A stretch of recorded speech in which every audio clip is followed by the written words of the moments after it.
بسم الله الرحمن الرحیم. ای دکتر منو چیز کردی یه دفعه، الان من هم دیر رسیدم هم تازه رسیدم بهم گفتن که چند کلمه صحبت بکنه. خیلی هم توی این مجلس من معمولا اهل صحبت و اینها نیستم. تبریک عرض میکنم اعیاد شعبانیه رو، اعیاد گذشته رجب رو و در آینده نزدیک هم رمضان و انشالله تا عید فطر هم پیش تبریک عرض میکنم. ممکن هم دیگه رو نگم. فردا روز معلم هست. امروز پیش به اساتید دانشگاه، اساتید حوزه های مختلف، معلمین محترم هم تبریک عرض میکنم. خیلی در حوزه صنعت صحبت کردن جایز نیست، صنعتگران محترمی هستن در جمع ما و با توجه به فلسفه این جلسه و فلسفه تشکیل گروه پژوهشی حسان که از بسیج علمی کشور نشأت گرفته، بنده فکر میکنم که بسیجیان واقعی اونهایی هستن که در شرایط کنونی هنوز دارن تولید میکنن.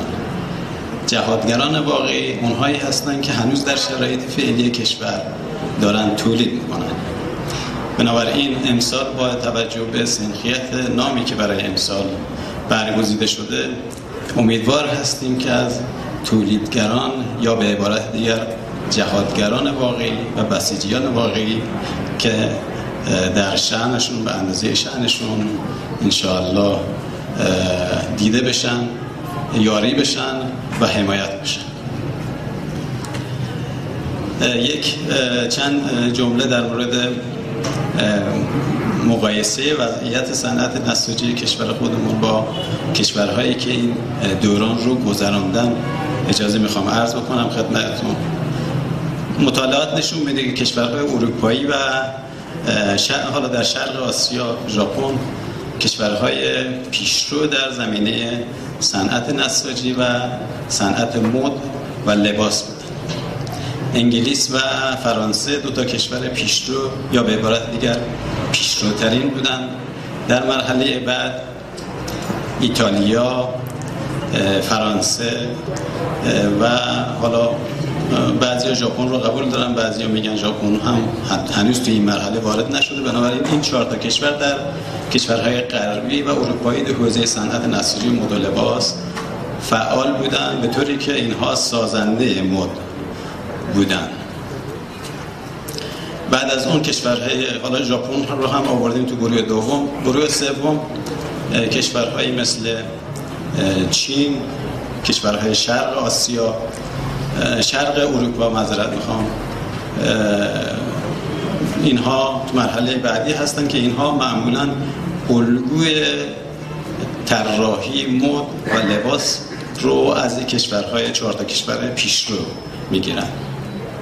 و در نهایت کشورهایی مثل کره جنوبی در شرق آسیا و کشورهایی مثل ترکیه همسایه خودمون و بعد از اون ویتنام و بنگلادش و اندونزی و مالزی و اینها هستن که در آخرین مرحله هستن. کشور ما متاسفانه تو این رده‌بندی هنوز جایگاهی نداره. امیدوار هستیم با توجه به 2 تا سند که یکی از اون سندها سند توسعه صنعت پوشاک و لباس کشور هست که حدوداً 1 سال گذشته به تصویب رسیده و بعضی از فازهای اونها در حال اجرا هست و سند دیگه‌ای که جدیداً در حال تدوین هست که مربوط به حوزه فرهنگی لباس که عبارت از مد و لباس هست، توسط بنیاد ملی مد و لباس انشاءالله در آینده نزدیک تهیه میشه.